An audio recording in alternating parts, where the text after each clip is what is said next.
Peter continues to be one of the strongest voices for the sanctity of life and marriage in the state of Connecticut. You know, Peter must be doing a great job. Any Google search will show a certain number of press releases and articles attacking Peter. Or Connecticut's governor criticizing Peter in a TV commercial. And if the governor of your state is going to criticize someone, I have to say that person must be doing a good job, and Peter's doing a good job.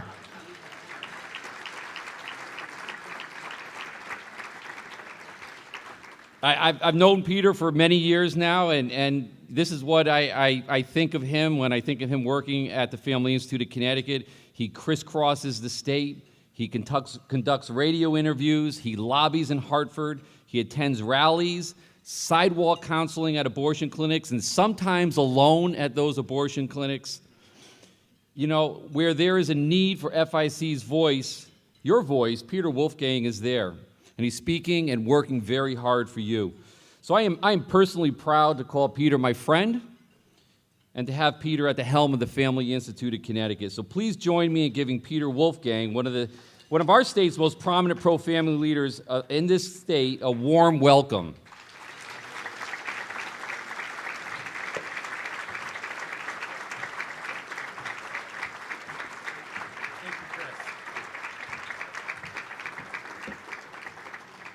Thank you. Thank you, everyone.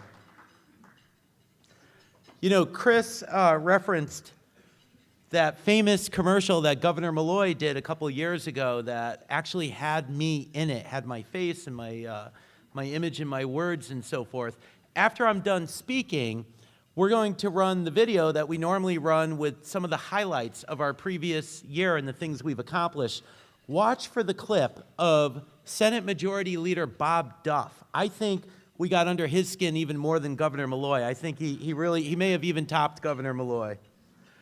Thank you, everyone, for being here tonight. I want to make sure to honor some of our dignitaries that are here this evening, to make sure that we note they are here. For instance, we have Senator Joe Markley, State Senator Joe Markley of the Southington area.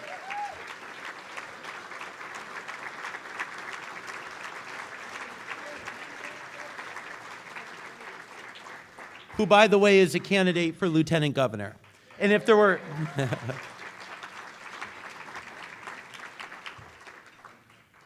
We also have State Representative John Fry here this evening.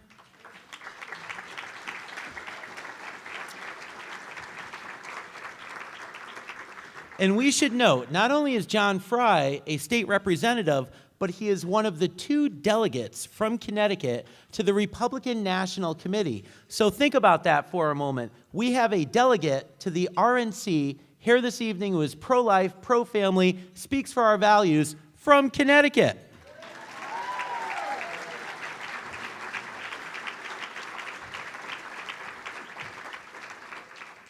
I've been making the rounds, speaking to a lot of you at the tables over dinner, and one thing I hear repeatedly is, you know, this is such a special evening. There's only one night in the whole year where all of us in Connecticut, not all of us, hopefully there's more than 250 or so of us, but many of us in Connecticut who have the same values, who believe in life, family, the place where we want God cherished here in the state of Connecticut, where we all come together for one evening. That's what makes tonight so special. One of the things that makes it so special. And it's only in a place like this that I think that you would even learn that we have a delegate to the RNC who shares our values here in Connecticut. So that's wonderful. Thank you, John.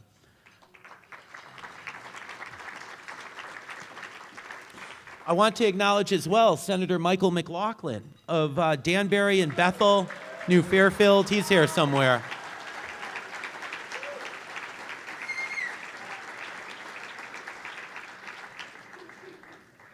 That reaction in the room says something. How can you be pro-life and pro-family in Connecticut and not know the great Senator McLaughlin? Thank you, Senator, for all your good work. And for the others here as well. There's many clergy here as well, and we're honored to have all you distinguished guests that are here this evening.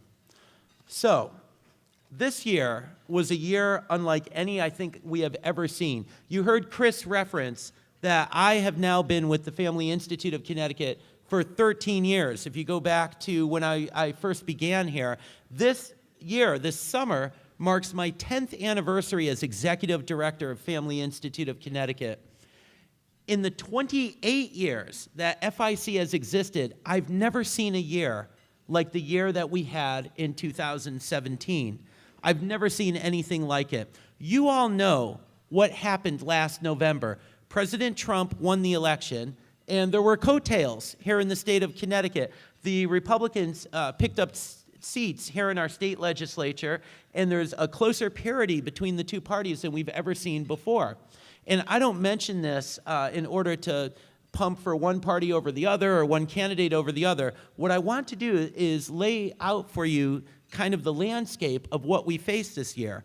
Because of the results of those elections, the left in Connecticut felt threatened like we've never seen before. And there was a backlash, the likes of which we've never seen before. You may be familiar with the giant anti-Trump, pro-abortion women's rally that happened down in Washington immediately after the inauguration. What you may not know is simultaneously in Connecticut at the state capitol, there were 10,000 people that rallied, pro-abortion activists that rallied that were sympathetic with what was going on down in Washington, and another 5,000 right here in Stamford.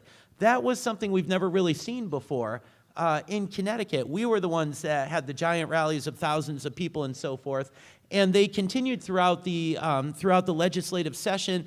They crashed the town hall meetings of pro-life and pro-family legislators. They sandbagged them on social media with cell phones and Facebook videos.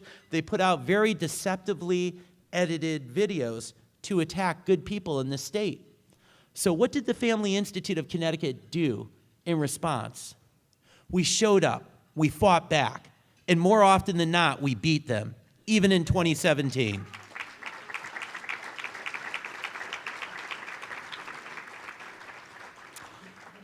There was an attack on our state's pro-life pregnancy care centers. I'll return to that in a minute because it has to do with our award this evening, and it's also the main subject of the video that you're about to see. But what you need to know is we beat that attack on the crisis pregnancy centers. They wanted to limit their advertising. They wanted to limit their ability to serve their clients, women in crisis that are just looking for help to carry their child to term.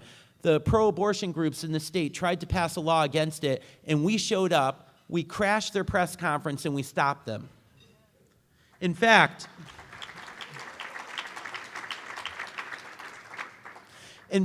much of what we did, and we do it for a fraction of the cost of the groups that we're up against, NARAL, Planned Parenthood, their budgets are enormous. What we did was we showed up at a lot of their events, and just by showing up, in providing a response and rallying people against it, we were able to stop so much of what they, the other side, put so much time and money into.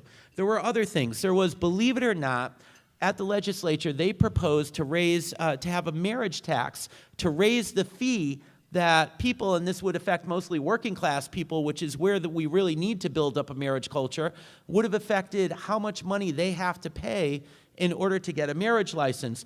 We fought back and we defeated the marriage tax.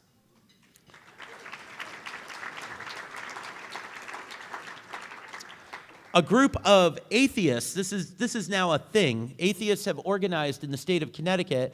They got a hearing on a bill that would have discriminated against only religious medical providers. And it would have required them to list which services they do not provide for religious or ethical reasons. Now, there was no similar requirement for Planned Parenthood to provide which services they don't provide, to list those services. You may be familiar with the fact that there's common misconceptions out there that Planned Parenthood does mammograms and prenatal care and all these things that Planned Parenthood doesn't do. They're primarily an abortion provider. So we showed up and we said that a lot at the public hearing, and that bill, I'm happy to report, died. In fact, we had someone, thank you. Someone attended one of the meetings that secularist group held very recently, and we're told that a quarter of the meeting was devoted to the Family Institute of Connecticut. They were so upset with us. We beat 2 assisted suicide bills, not 1, but 2 bills this year. and we stopped recreational marijuana. I want to come back to the first thing I mentioned, the pregnancy care centers. You know, being here in Connecticut, we're under attack a lot for our faith, for our family values, for believing in the right to life or the true definition of marriage. And sometimes, and you can understand, you know, it's a tough state sometimes to stand up for what you believe in. Not everyone who's targeted, unfortunately, rises up and pushes back. The people we're honoring tonight with our annual Charles Stetson Award, which is named after one of my predecessors and one of the founders of the Family Institute of Connecticut, we give it to whoever has shown the most courage in a pro-family battle over the last 12 months. And that award is truly deserved this year. I mentioned that the pregnancy care centers, there's over 20 of them here in Connecticut, were targeted by the abortion industry. They put out this study a couple of years ago that was full of a bunch of lies about our pregnancy care centers, and then this year they finally acted on it with legislation aimed at those centers. Well, what we did is we contacted the crisis pregnancy care centers when we heard they were going to have a press conference unveiling that bill. And you're going to see in the video, you're going to see a picture of me going toe-to-toe with the head of NARAL and a bunch of women surrounding us. Those women were the directors of the crisis pregnancy care centers. They all came out there and defended themselves and fought back. In fact, one of those centers out in Middletown, ABC Women's Center, when NARAL, which is the pro-abortion lobby, when they held a protest outside of that center, we were talking to ABC Center, coordinating with them behind the scenes, but it was ABC Women's Center that on their own organized a counter-protest. They called up their clients. These are people of every race and ethnicity and religious background, and their clients, women who had been helped in crisis pregnancies, showed up with signs saying, you know, ABC Women's Center helped me. I'm not a fake doctor. I'm not a fake nurse. This is not a fake clinic. And time again, these crisis pregnancy centers fought back, and together we were able to defeat the pro-abortion onslaught this year. Now, these pregnancy centers have band together and have formed something called, I want to make sure that I get the name correct here, the coalition, the Connecticut Pregnancy Care Coalition. And so it is to the Connecticut Pregnancy Care Coalition that we are proud to bestow the Stetson Award this year, and we are giving it to their leader, who is Lisa Maloney. She's the head of it this year, and she's the head of the CareNet Center in Groton. Lisa, thank you so much for all the good work you did. And I'd like the other pregnancy care center directors who are here today to stand up as well.